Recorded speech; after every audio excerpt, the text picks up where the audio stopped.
How to say no in English. Here's the deal. Every day at work, you're going to get different requests from your boss, from your coworkers, but you're not going to be able to handle all of these requests, right? So you're going to need to say no, but you need to still sound professional and polite, and also use natural expressions like a native English speaker. I'm Jennifer from jforcesenglish.com, and in this video, I'm going to show you 6 natural and professional ways that you can say no to a business request in the workplace. All right, let's jump right in. Let's use a simple example throughout this entire video for all of these expressions. So let's say your coworker comes to your desk at the end of the day and says, "Can you stay late and help me finish this report?"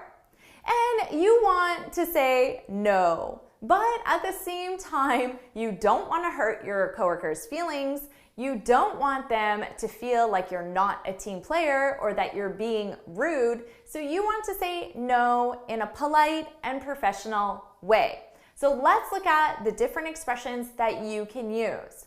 Expression 1, I'm sorry, I can't. This is a very simple but very powerful expression.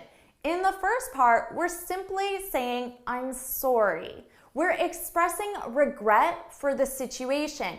This sounds very polite.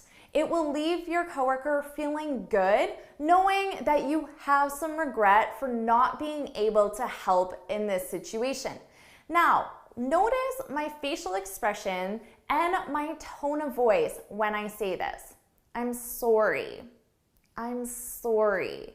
So you can see the regret and hear the regret in my voice. That is really important. So make sure that your tone of voice and your facial expression shows the regret. And of course, we're using a contraction here like a native English speaker would. I'm sorry. I'm sorry, I can't.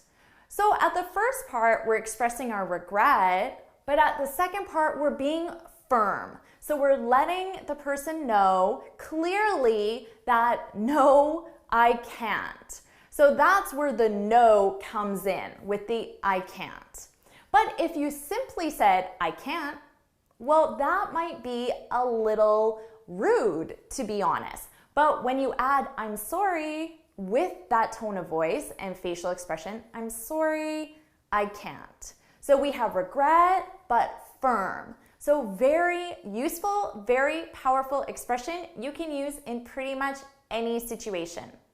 Expression 2, sorry, I have a deadline. Notice here it's very similar to the first one at the beginning of the expression.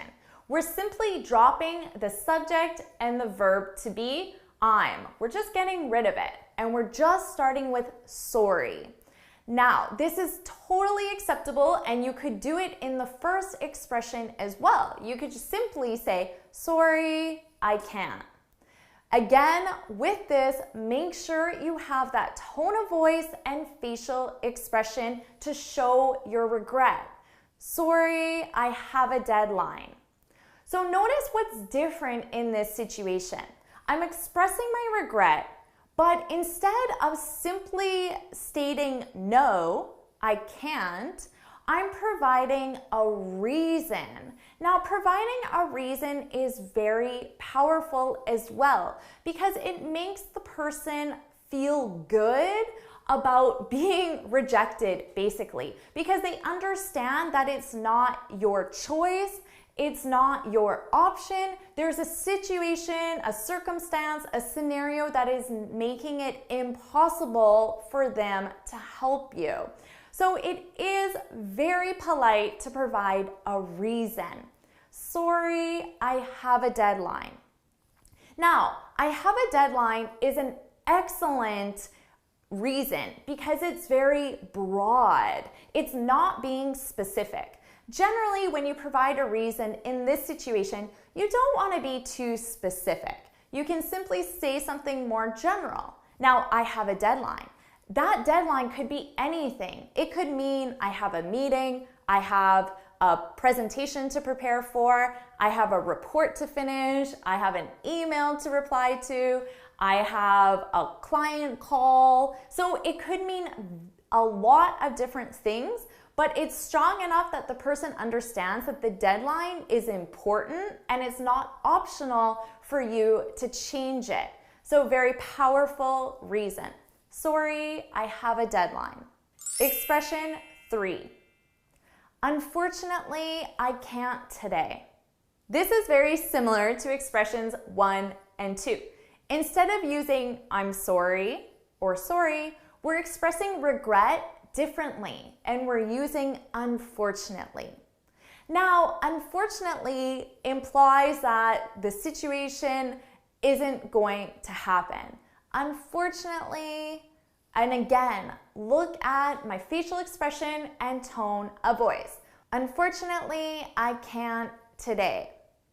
So by saying I can't today, in a way, I'm letting the person know that there's something happening today that is preventing me from helping. So in that sense, the person is going to interpret the reason themselves. So they might assume I have a deadline, or they might assume I have another meeting or a report to write. So I'm leaving it to the person to interpret the reason themselves. Now, you might want to be a little cautious with this one by saying I can't today, because the person might come back and say, how about tomorrow? And then you might be obliged to say yes, because generally we don't like to reject somebody twice in a row, right? We just don't like to do that. So be careful by saying today. It might get you into some trouble. Expression 4. I'd love to, but I have another commitment. This is a great expression. It's very polite. So let's look at the beginning part. I'd love to. I'd. So what do we have here? Well, we have I would love to, and we're taking I would and we're forming a contraction. I'd love to. So notice how soft that D is, I'd. But when I say it with a word after it, the sounds very much blend together. I'd love to. You almost don't hear it, but a native English speaker, we hear it. Our ear understands that sound, and you need to hear it, because the expression would not be grammatically correct if you didn't have that d. Even though it's such a soft sound, it makes the sentence grammatically correct. Because without it, you would simply say, I love to. But that's not the expression. That's a present simple statement. That's not what we want. We want, I would love to. I'd love to.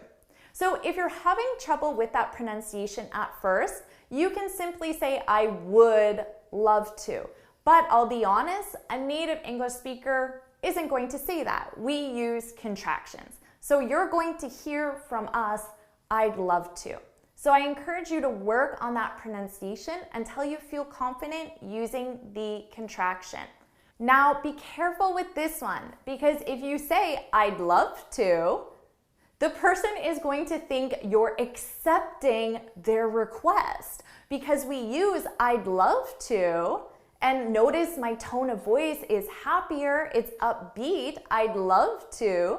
That's how we accept a request. So for this one, you have to use the but. I'd love to, with regret in my face, I'd love to, but I have another commitment. This is an excellent reason.